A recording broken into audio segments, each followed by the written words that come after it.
自由現金流同利率點樣影響嘅估值呢？個底層邏輯究竟係咩關係呢？我今日就同大家解釋一下。其實咧佢哋底層邏輯咧個關係咧就係個估值係等於呢個公司嘅自然現金流除利率。呢個關係咧已經係最簡化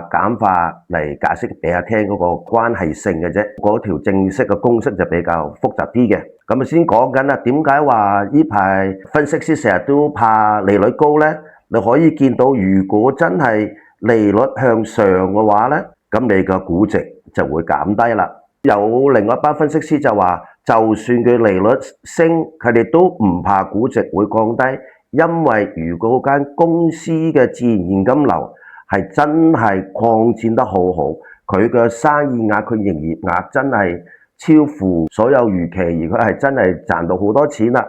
咁就算佢係利率高，但係佢個公司本身係仲高啲添，佢仲賺得仲多嘅話，如果咁樣去對沖一下之後呢，根本可能係唔會話影響股價跌不特止，可能忽視個利率而將個股價仲反為提升添。呢兩個對個估值呢，就係基本上就係呢個關係，而其實股價計數就係呢條咁嘅公式啦。當然啦，我喺美國教大學嗰陣時就教呢條公式都要10個禮拜，因為每樣嘢都要拆佢出嚟嘅。但係呢，只要你咁樣明白一下，當你聽到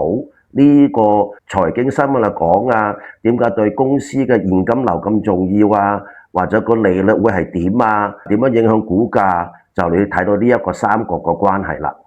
剛才頭先同大家講緊嗰個估值嗰個關係呢，